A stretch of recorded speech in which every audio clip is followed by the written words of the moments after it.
Okay, so we're halfway through the second day of this conference. It's time for a bit of a quiz, and I expect you to respond. So some of it is pretty recent. If your short-term memory's working well, you should get most of this right. So who lives longer, Adventist or non-Adventist? Adventist. You're good, but a little bit louder next time. Who lives longer, vegetarians or non-vegetarians? Vegetarians. Good. I'm getting to where I can hear you now. Who lives longer, men or women? Women live longer. Who lives longer, people with pets or without pets? With pets. So my conclusion, with apologies to Dr. Fraser, is Adventist, vegetarian, married women who treat their husbands like pets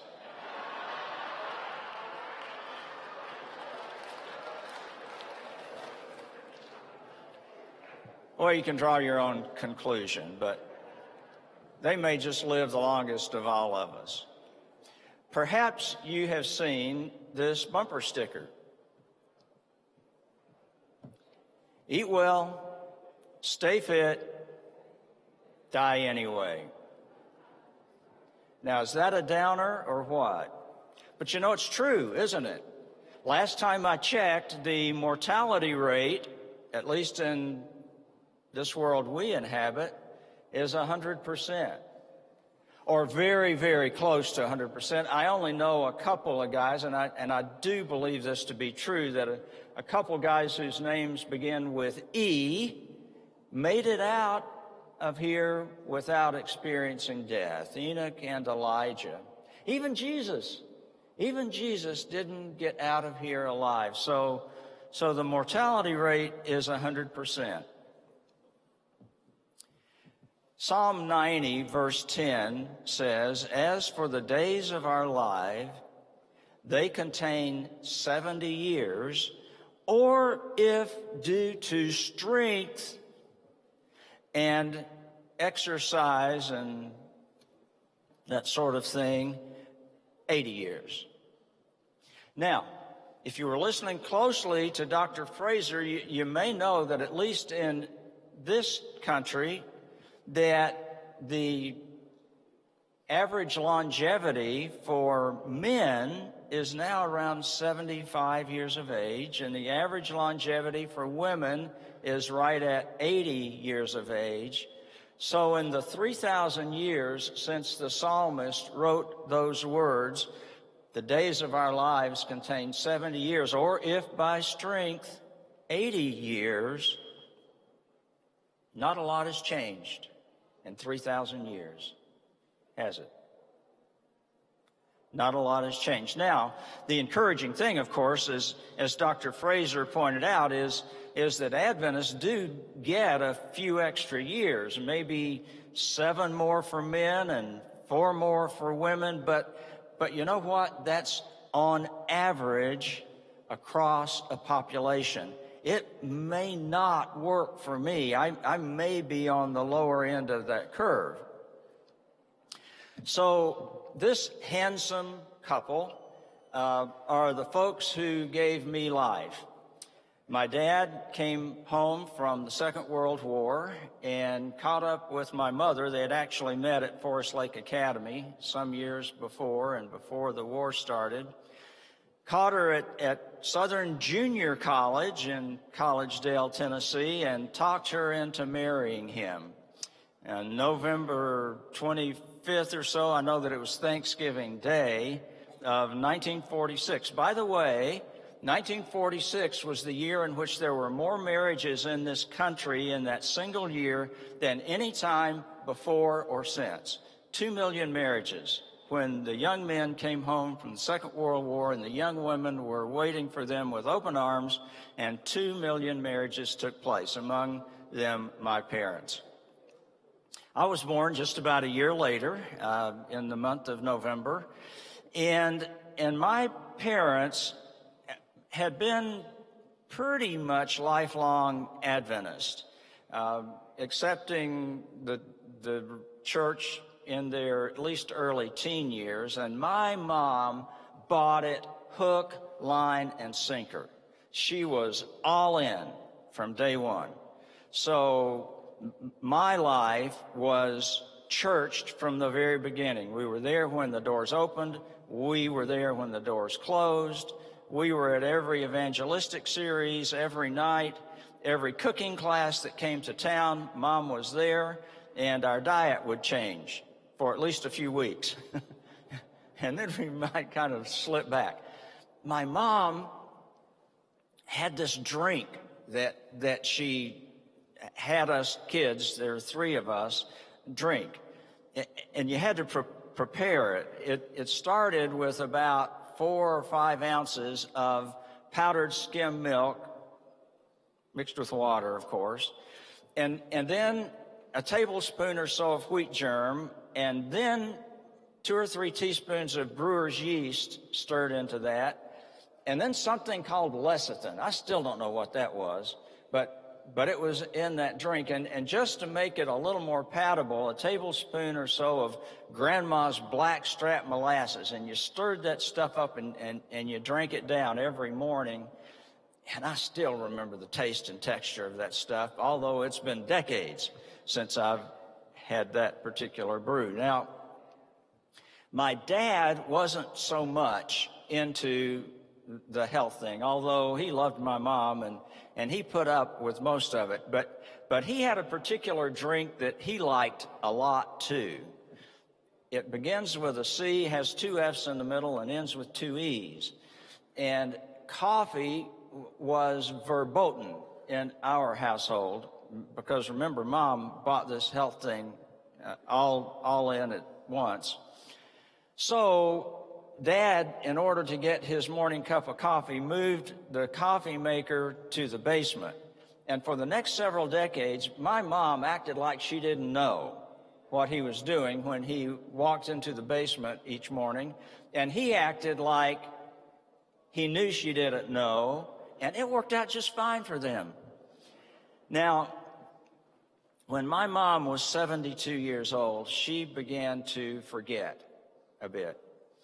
And over the next 7 or 8 years, she slid slowly, inexorably into the abyss of Alzheimer's, which finally took her life at about the age of 80. So right on target for what the psalmist said and the average length of life in this country, but she didn't get those 4 extra years or so that Dr. Fraser talked about this morning. And in fact, her last 7 or 8 years were significantly compromised. My dad died 1 year before she did. He was 79 years old, and he died of heart disease. He had had open heart surgery a couple of years before. I remember talking with him on the phone. We lived some distance from them, and at the end of our conversation, I said, "I love you, Dad." And he said, "Well, I love you too, son." And he went to sleep, and he didn't wake up the next morning. I tell folks that my dad has no idea he's dead. He just thinks he's asleep. And maybe he is. Maybe he's just asleep. But based on the experience of my mom and dad, maybe it's not all about tofu and triathlons, not all about diet and exercise. Maybe it's not even so much about longevity.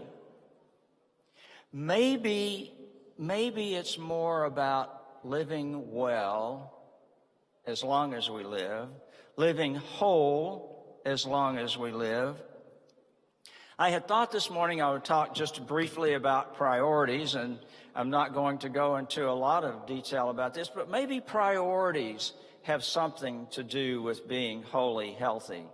If you look at this matrix, along the left side, there are things that are important and not important. Along the bottom, there's things that are urgent and non-urgent. Well, I don't know about you, but I saw a couple of fire trucks out front when I came in this morning for the meeting. And fire trucks generally when they're moving fast and those lights are going and the siren's going, that's something important and urgent.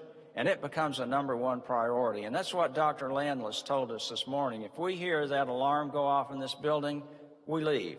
It's not, we just leave. That's what we do. It's important and urgent. Then there are things that are urgent, but perhaps not so important.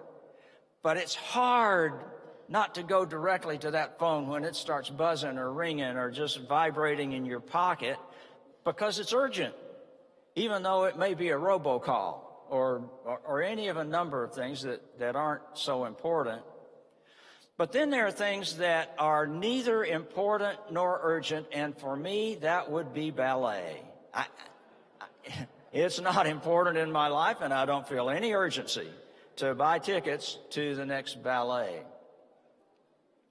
Then there are things that are important, but because they're not urgent, we're tempted to not think about them. We're tempted not to put them into our life in a way that makes a difference. Podiyamo sells onions in Mexico City. He has a booth where he sells onions. An American tourist stopped by Podiyamo's booth one day and said, "How much for a string of onions?" He said, 10 cents. And the tourist says, "How much for 2 strings of onions?" He said, "Well, that'd be 20 cents. And the tourist said, "Well, what if I buy all 20 strings of your onions?" And Podiyamo said, "I won't sell 20 strings to you." The tourist says, "Why not?" He said, "Because I love this market. I love the bright colors. I love the people coming by here. I love the palm trees waving in the breeze. I love asking people about their kids and their grandkids and tell me about the wedding that took place last week." And he said, "If I sell you all 20 strings, I won't have anything to do the rest of the day, and I'll just have to go home. I'm going to space them out over the day. So two strings for you, 20 cents. I just won't sell them all." It was a priority for Podiyamo to develop his relationships. What are our priorities? Well, as we think about priorities, it's perhaps helpful to think a bit about balance. It was August 7 of 1974 when Philippe Petit,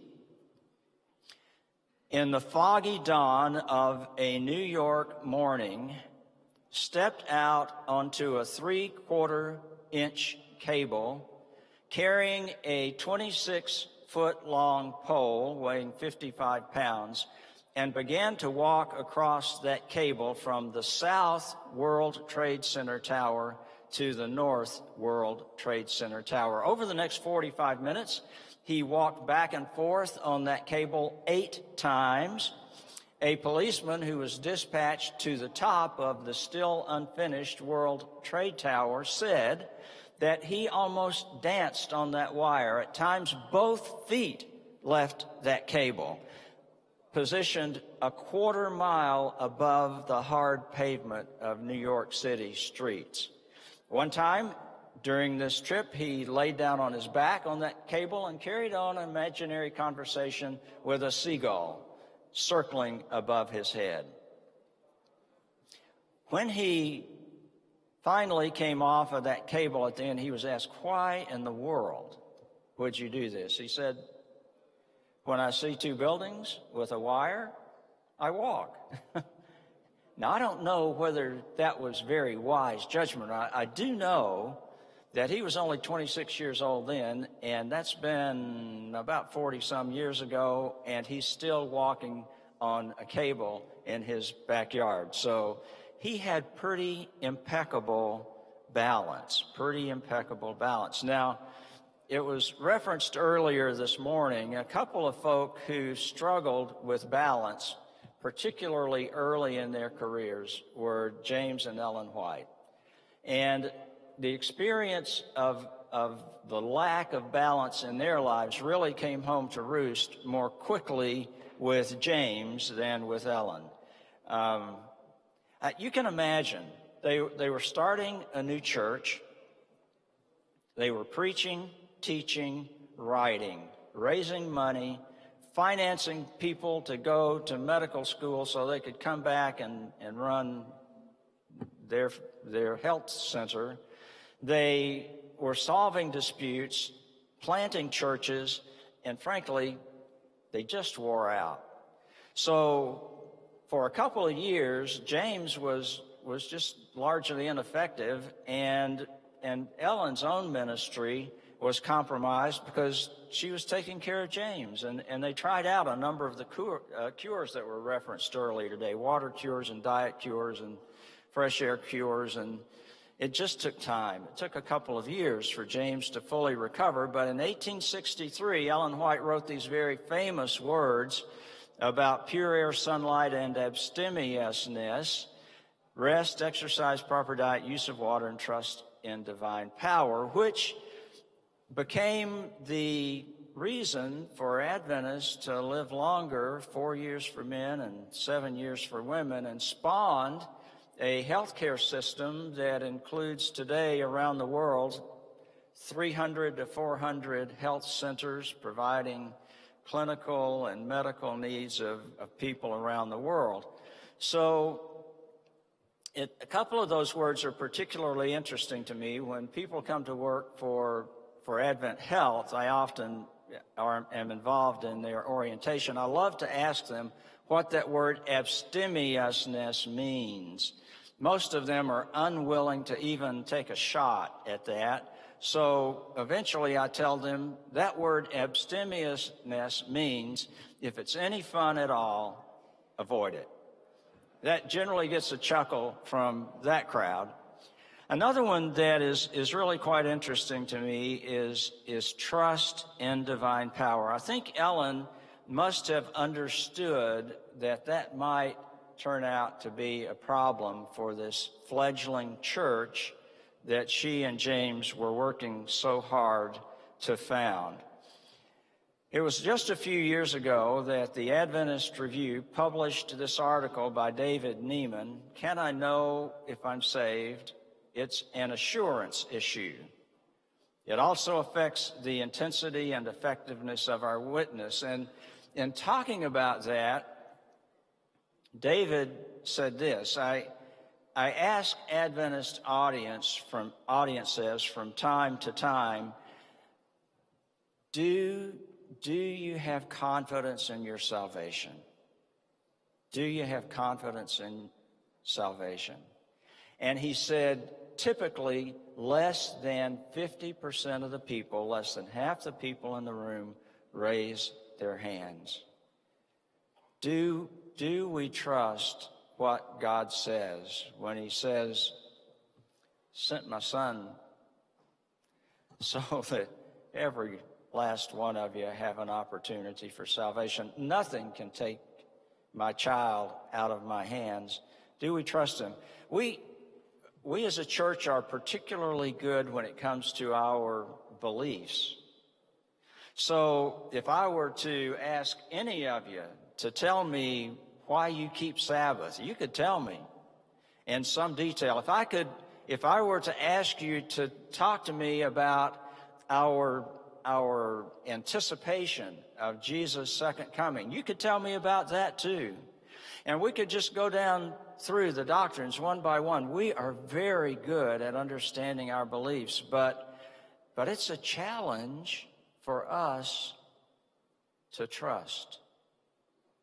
To trust that God has said what he would do, and he will do it. How do we get around that? And if it does indeed affect our assurance and the effectiveness of our witness, it should be important for us to think about that. Well, perhaps if we have a problem with trust, maybe we need to think about another word a little bit, and that word is hope. In 1892, in July, a short article appeared in the New York Times that started out by saying that Annie Flynn, Flynn, was bound to die. It went on to tell the story of Annie in about a paragraph or so. She was a servant working in New York City, and on this particular day, she determined to take her own life. So she took some kind of poison into her body. She drank some kind of poison. Well, that didn't kill her. So after a few hours, she took a different poison to try to kill herself, and was not successful with that either. So she jumped from the second story of a building, breaking her neck and finally achieving her goal. She was hopeless. Annie Flynn, Flynn. There was another young woman living in Connecticut at about the same time whose name was Annie Flint, Flint, Annie Flynn and Annie Flint.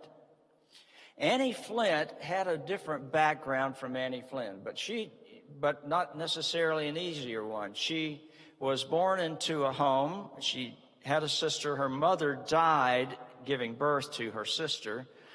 Her dad died just a few years later. She went to a foster home. Fortunately, they were good people. They educated her and raised her. She became a school teacher. But halfway through her 20s, she began to develop crippling arthritis of her hands. And it became impossible for her to teach school, and then almost impossible for her to walk. She spent most of the rest of her life in a wheelchair or in bed. But Annie Flint never thought about taking her own life. Annie Flint wrote poetry from her bed and sold her poetry to support herself for the rest of her life. And some of her poems eventually became hymns, one of which is this one: He gives more grace when the burdens grow greater. He sends more strength when our labors increase. To added afflictions, he adds his mercy. To multiplied trials, his multiplied peace. Hopeless Annie Flynn took her life in her mid-20s. In some ways, you could say that hopeful Annie Flint began her life in mid-20s in a wheelchair, confined to a bed. If you look very closely at this old photo of Annie Flint, look at her hands. They're obviously crippled with arthritis, probably unable to open her fingers at all, and yet look at the serenity and the peace on her face. We offer hope in our hospitals and clinics around the world. And it's not just common garden variety hope. It's not just hope that the chemo will work, or that the surgery will be successful, or that we'll find a miracle drug before it takes a life. The hope we do offer, that hope where it's appropriate, but the hope we offer much transcends common hope. It's the kind of hope that Peter talked about in his letter, who says we are brought into a living hope by the resurrection of Jesus Christ, a transcendent living hope. I learned in researching this talk that for the last 2 years in the United States, our average length of life for both men and women has declined each of the last 2 years in a significant manner. The article that I read suggested that two primary reasons for that decline are substance abuse, and we've already talked at this meeting about opiates and their contribution to the death rate in this country. Suicides are also up 24%. This article suggested that substance abuse and despair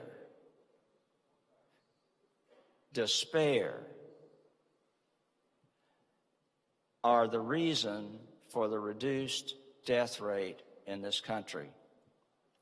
So Elder Wilson talked recently from this pulpit about comprehensive health ministry.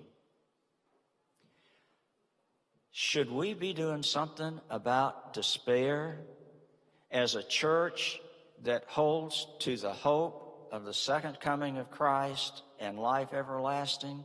Do we have something to say about one of the two main reasons for the declining longevity in this country, even apart from diet and exercise? I asked one of our chaplains recently, what is your bread and butter in chaplaincy? What do you get calls for most often? That quick, the answer came, loneliness. Loneliness. Did you know that about 30% of the people in this country on surveys will say, I'm lonely? That's a third of the population. Are we a church that can say something about loneliness? The last time that Jesus had a meal with his disciples, he prayed, he talked with them a long time, and before he left, he said this, by this, everybody will know that you're my disciples. Read it with me. If you have love for one another. He could have said so many things that night. He could have said, people will know that you've been around me if you eat vegetarian. People will know that you've been around me if you pay an honest tithe. People will know that you've been around me if you dress like I dress. People will know that you've been around me if you keep Sabbath from sundown to sundown. So many things or put it all together. If you do all of that stuff, they'll know. But he didn't say any of that. He said, people will know that you've been with me, that you are my disciples if you love one another. Are we a church that loves one another and can teach others to love one another? You know, it's hard. It's hard to love one another. The Christian church split for the first time about 1000 AD when the Western Church or the Catholic Church split from the Eastern Church, the Orthodox Church. 500 years later, it didn't just split, it exploded with the Protestant Reformation. Today, there are something like, some people say as many as 38,000 denominations around the world. This is Christian denominations among the 2 billion Christians around the world. It's hard to love each other. We disagree about music. We disagree about worship styles. We disagree about the way to dress and to do our hair. We even disagree about what we eat. We have vegetarians and we have vegans and we have meat eaters and my dad likes coffee and it's hard to love each other. Can we figure out with all of our differences and with all of our preferences and with all of our priorities how to love one another? It was Paul, as you know, who in bringing his letter to the Corinthians, his first letter to the Corinthians, toward a close, said, now there exists these three things. There's faith. We got some work to do there, don't we, folks? Trust in God to do what he says. And hope. And perhaps we have some work to do there, but we have an incredible opportunity to help people understand a transcendent hope, people who are dying of despair and loneliness. And perhaps we have some work to do with loving each other so that in the workshop of getting along with each other and loving each other, we can go out and extend Christ's healing, transcendent love to the people we rub shoulders with every day. And now these are the three things that sustain us: faith, hope, and love. And the greatest of these is love.